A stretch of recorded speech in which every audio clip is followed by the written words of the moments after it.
So one of the most popular pieces of home gym equipment is the adjustable dumbbell. They're space friendly, they can be very convenient, and they can be pretty affordable relative to a full fixed set. There are some trade-offs to an adjustable dumbbell. We'll touch on some of those in this video, but for a lot of people, depending on a few key factors, they could be a very legitimate option. One of the most popular styles of adjustable dumbbell is the loadable handle, and today we're going to be taking a look at one of, if not the most unique loadable handle on the market, and that is the Gungnir Dumbler. More on that coming up.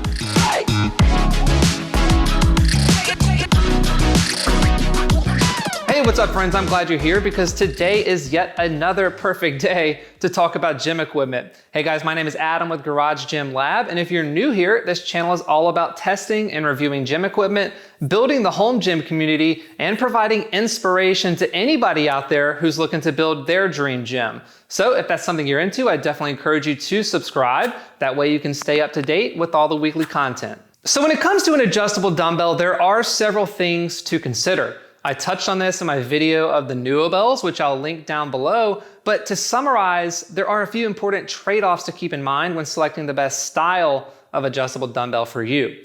For example, you could find an adjustable dumbbell like these loadable handles that offer a very traditional look and feel, but at the expense of adjustment speed. Alternatively, you could find something like the power blocks that offer great adjustment speed, but they lack that traditional look and feel. And then alternatively, again, you could find an adjustable dumbbell like the NÜOBELLs that really blends the two, but potentially at the expense of long-term durability. And for that reason, in my opinion, there isn't a one-size-fits-all adjustable dumbbell that you can universally recommend to everyone. However, once you get down to what's most important to you, things like look and feel, adjustment speed, budget, footprint, etc., you can narrow it down quickly and make an informed buying decision. The loadable handle, like all other adjustable dumbbells, has some things going for it and some things going against it. In full transparency, I'm actually not a big fan of the traditional loadable handle, but the Gungnir Dumbler really stood out to me early, not only because of its unique design, but also because I've been using their rackable dumbbell, the Allrounder, for months now, and I really appreciate what it has to offer. Before we get into the actual review, let's first look at some of the advantages and some of the disadvantages of a loadable handle. Just as an FYI, I have a single handle of the Gungnir Dumbler and a single handle of the StrengthCo MB13, which is a more traditional loadable handle. Both of these are around the same length, so if you see me using them together in the same clip, that's just for demonstration purposes, and that also may be true if you see me using a mix of plates. I probably just don't have enough of the same style of plates to create two full handle sets. Okay, so on the plus side, loadable handles take up a very small footprint. If you look at other adjustable dumbbells, they're typically preloaded and they take up more space. With a loadable handle, you can store them very easily, and since you're using plates you probably already have stored, like on your power rack for example, your net additional space is virtually zero. A second benefit is that loadable handles are traditionally less expensive than other options. The Dumbler is certainly more expensive than other loadable handles. I'll talk about that in a little bit, but still it's less expensive by several $100s compared to some of the other options like power blocks, Iron Masters, NÜOBELLs, etc. A third benefit is they do again offer a very traditional look and feel. You get a straight knurled shaft, Olympic size sleeves, bushing rotation, etc. Now there are some caveats here as compared to some of the other more pro style dumbbells, which takes us into some of those disadvantages. First, and really the primary reason why I don't normally recommend a loadable handle, is the fact that they are very unwieldy. Their length is enough to, in some cases, noticeably interfere with range of motion or otherwise make some movements like presses very awkward. If you look at some of the other adjustable dumbbell styles out there, their length adjusts along with the weight changes. So take for instance the NÜOBELLs, and this exists for others as well, but a 25-pound selection is going to be much shorter than an 80-pound selection. You don't get that with the fixed length of a loadable handle, which can be rather annoying, especially under lighter loads. In addition, loadable handles can be a little bit funky and a little bit uncomfortable when you're either setting up for or when you're ending a lift. For instance, you wouldn't want to rest these raw end caps directly on your legs when you're setting up for, say, a press For example, that's going to be pretty painful, and while you can absolutely slide them off to the side, rest half the plates on your legs, which is much more comfortable, it's just not quite the same weight distribution that you would normally find on a fixed pair of dumbbells or a more pro style adjustable dumbbell, so your setup might be a little bit different, a little bit more awkward. Also, if you're someone who likes to bring those weights back to your legs after a lift, well, you're definitely going to want to do that very carefully because that could be painful or otherwise awkward as well. Another disadvantage to a loadable handle is that it can limit you on the type and the number of movements that you can perform. This is especially true when you have your handle set up vertically. Now, thankfully, one of the biggest benefits of the Dumbler is that it does give you a lot of those movements back. For instance, the goblet squat. Might not be the best idea to perform a heavy goblet squat on a traditional loadable handle, just given gravity and the strength of your external collar. Whereas on the Dumbler, you're fully secured through this patented SlideLock. The final primary disadvantage of the loadable handle is that it is not a quick adjustment. And unless you have a dedicated station set up, it's really the slowest of the bunch. Take, for example, the Iron Masters. Those take about the same time to physically load, but those are confined to a nice little setup where your plates are readily accessible. Compare that to the change plates that people normally have set up on their racks on both sides so that they can more easily load a barbell, and you can see where it adds even extra time to load and to use the loadable handle. So for me personally, the disadvantages outweigh the advantages in the context of the traditional loadable handle. But the Gungnir Dumblers are different. Are they enough to swing my thoughts? Let's find out. So to frame this up a little bit, the dumbbell that I have here from Gungnir is an original prototype, and they have since made a very big announcement that they're going to be manufacturing the Dumbler fully stainless steel. That includes the shaft and the sleeves. What you see here is an electricless nickel sleeve, which is what you would find on their Allrounder bar. Now, it's one thing to have electroless nickel on a barbell where your main cosmetic stressors are just plates sliding on and off. But with a dumbbell, when you're incorporating a lot more dynamic movements, depending on what type of plates you're using and depending on the amount of slop between this collar and the actual plate, something I'll talk about in more detail momentarily, you're introducing a lot more cosmetic stress and it's really going to scar up the sleeves. So this move to stainless steel is very smart. I think that's a great decision because it's going to keep your sleeves looking better while still providing excellent oxidation resistance. Also compare that to traditional loadable handles, which typically have either bright zinc or hard chrome, and you can see that this is definitely a premium offering from Gungnir. The sleeves on the Dumbler are, of course, the biggest feature and selling point. Just like the Allrounder, the Dumbler includes their integrated SlideLock mechanism, which consists of a titanium magnetized clip. That clip sits flush in the sleeve when it's not engaged, then it pops up, slides along this rail, connects into a groove, and literally locks into place. It does so through a series of machined grooves on the underside of the clip to prevent any lateral movement, a rail and hook system to prevent it from coming off completely, and then the magnet to ensure it fits and sits all nice and snug. It's really an awesome solution, and as I wrote in my Allrounder review, which I will link down below, the craftsmanship is out of this world good, and it works. Gungnir has not only demonstrated that through a series of very stressful drop tests, but they've also proven and shown that the likelihood of failure is extremely low and likely limited to stressors well beyond what any human can impose. And I'll also add that it's extremely satisfying. It has a great click to it, it feels awesome, and it's really just a joy to operate. To take this further, what the SlideLock accomplishes is really twofold. On one hand, it eliminates the need for having external collars in most cases. I say most cases because one of the biggest downsides of the Dumbler is that it actually offers a shorter effective loadable sleeve length, and in some cases a shorter total loadable sleeve length. When you look at the Rogue DB15, for example, that has a total loadable sleeve length of 6 3/4 inch. When you look at the Strength Co. loadable handle, that has 5 3/4 inch.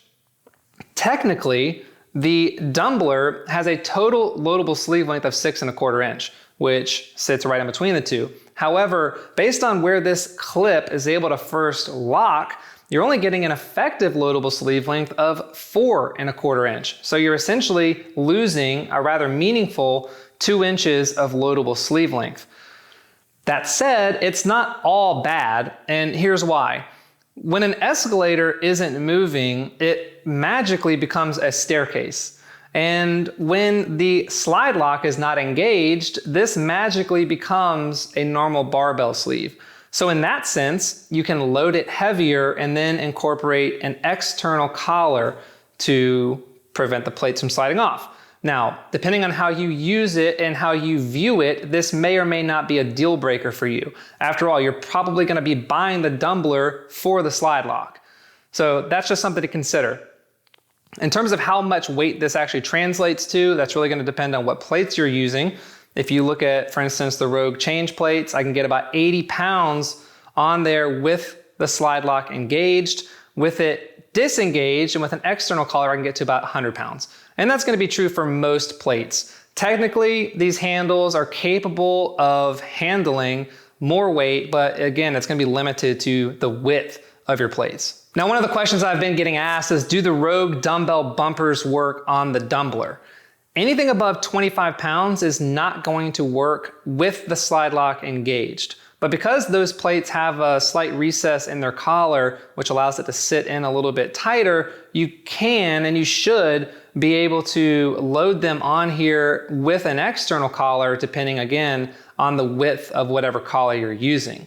That said, I don't personally really recommend dumbbell bumpers. I've always found them to just have a limited use case, and you have a bigger utility with change plates. So my suggestion would be to just buy change plates and use those. And then you don't have to worry about fit and all of that. The second thing that the SlideLock accomplishes is that it opens up more training options that a traditional loadable handle either cannot or should not. Take, for example, that goblet squat that I mentioned earlier, or really any movement that incorporates enough vertical force to potentially cause an external collar to fail. And that's where the Dumbler stands on its own and is really unique in that way. One movement that I've been incorporating into my training recently and really enjoying is sort of a modified goblet / waiter squat with a full plate on top. This is great if you don't have enough change plates to create a heavy enough squat, but as you can see, it's fully secure. There's plenty of room. I can go super heavy, and it's a different challenge as compared to just a traditional goblet squat. Now, as cool as the SlideLock is, there is another downside to it, and that's that you will inevitably have spacing issues between the first plate and the actual SlideLock. This also exists on the Allrounder barbell. However, you don't really feel it in that application nearly as much because you're lifting horizontally and you're not dealing with a bunch of plates moving laterally. Whereas on a dumbbell, you feel it much more so because you're doing more dynamic movements and things are moving around a lot more than a barbell. Take, for example, by the way, this is going to depend on the plates you're using, but take, for example, these are the Intech Craft Series plates. I've had a lot of people ask about this since I posted on Instagram. I think these are going to be available very soon, so be on the lookout, but they're outstanding. These, under basically any circumstance, is going to create a gap. Not only that I can feel, but also that I can hear. And it kind of sounds like the old dinner bell that my grandma used to use. And, you know, if the Dumbler came with biscuits and gravy, then this would be a surefire selling point, but unfortunately, it doesn't. Now, I recognize not everybody is going to be using steel plates. The problem still persists on rubber-coated plates, although you don't hear it. You still feel it. And to be fair, you also hear and feel on a traditional loadable handle as external collars may loosen over time or even within a session. So, is it going to affect lifting? I don't really think so. On the Dumbler, is it annoying? Yes, in my opinion, it's quite annoying. Overall, I think the SlideLock is a very smart feature and I think it serves a real purpose. However, there are more downsides on the Dumbler version than there are on the Allrounder barbell version, both in terms of relative load and an overall feel. Also, as it relates to the sleeves, these do spin via a bronze bushing, which is a very common application. They produce a very smooth and steady spin, exactly like you would expect to find on a barbell. And then lastly, you will get a nice looking end cap on your Dumbler. Mine are blank, again, because this was an original prototype. Okay, enough about the sleeves. Let's move over to the shaft. As I mentioned earlier, this is also going to be stainless steel, a decision that I think is very smart. Not only is it going to look great, but it's also going to feel great, which I think is especially important because this is a relatively mild knurling. I'll show you what the Allrounder looks like because that's what this is inevitably going to be modeled after. Again, this is a prototype, so it's slightly different. But as you can see, it's very refined, but relatively passive. In a dumbbell application, I think it's perfectly suitable, but the stainless steel is certainly going to give you a texture advantage over what you would find on the Allrounder, which is a matte chrome. The diameter of this shaft is 28 millimeters, which is again consistent with what you would find on their Allrounder barbell. It's thinner than what you would find on a traditional loadable handle. These are 28.5 millimeter. It's thinner than what you would find on the Iron Masters. Those are 31 millimeter. And it's certainly thinner than what you would find on a full set of fixed dumbbells, which depending on how much weight you're lifting ranges anywhere roughly between 32 and 38 millimeters. In my opinion, shaft diameter on a dumbbell does not serve nearly as big of a functional purpose as it does on a barbell. On a barbell, shaft diameter is the leading indicator of how much whip the bar is going to generate, so it does serve a very functional purpose. You don't really get that here just because of the length. Now, I prefer personally a thicker handle, and that's one of the reasons why I don't typically recommend loadable handles to most people. If you look at the Allego, they have a 28 millimeter loadable handle, just like Gungnir. But if you look at the rotating dumbbells, fixed dumbbells, they have a 38 millimeter shaft. I get that we're talking about mini barbells here, and I really appreciate that about them, but at the same time, we are performing dumbbell movements. You're not getting the same benefit of a 28 millimeter shaft that you would on an Olympic bar in terms of whip. So even if you're doing a dynamic movement like an overhead snatch with this dumbbell, the benefit just isn't there in the same way. What I would like to see personally is a thicker shaft while also still maintaining some of the same barbell elements like a rotating sleeve assembly, like Olympic size sleeves, and like a straight knurled handle. Lastly, as it relates to the shaft, it measures about 5 inches in length, which allows the Dumbler to be a little bit shorter than some of the other options, but which also may feel a little bit cramped for some users. I don't have large hands by any means, although I do have big feet, and that's all that matters. Even with my hands, there's not that much room to move around, whereas if you compare that to the 6-inch handle on the Strength Coat, it's a bit more forgiving. So if you have wide hands, that's just something to consider. As it relates to price, the Dumbler is a premium product and it fetches a premium price. Right now, as of the time of this review, you can get the pair for $399, although that's going to be going up to $499 here pretty soon. You can get the Rogue DB15s as a pair for just under $300. You can get these Strength Coats as a pair for right at $300. And you can get some other loadable handles for even cheaper than that. So right off the bat, you can see that these are more expensive.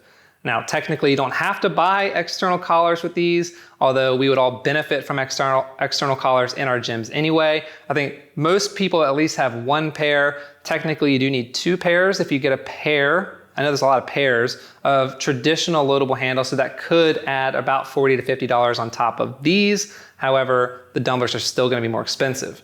Now, if you're out there and you're waiting and you're hoping and you're praying that Titan or someone similar is going to come along and replicate these and sell them for a steep discount, then my thought is you're going to be waiting forever because I just don't see it happening.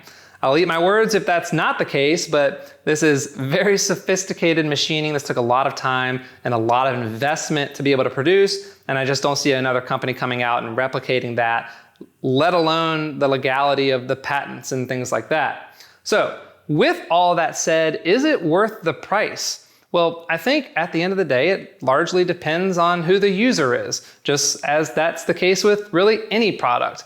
I think that there is a strong case to be made that these are the nicest loadable dumbbell handles on the market, and I would go so far as to say that in my opinion, they are. However, there are limitations to loadable dumbbell handles. If you have the budget and you don't really see some of those disadvantages I mentioned earlier as being a big deal for you, then I would definitely recommend the Dumblers. I think they're a great product. Otherwise, there are lower cost options out there, or there are alternative styles of adjustable dumbbells that may be more suitable for you. So with all that said, what do you guys think? Is the Dumbler a cool product? Is it worth the price tag? Let me know in the comment section below. As always, guys, thank you so much for tuning in. I really appreciate it. I'll look forward to seeing you on the next video. Until then, be well, and we'll chat soon. Bye.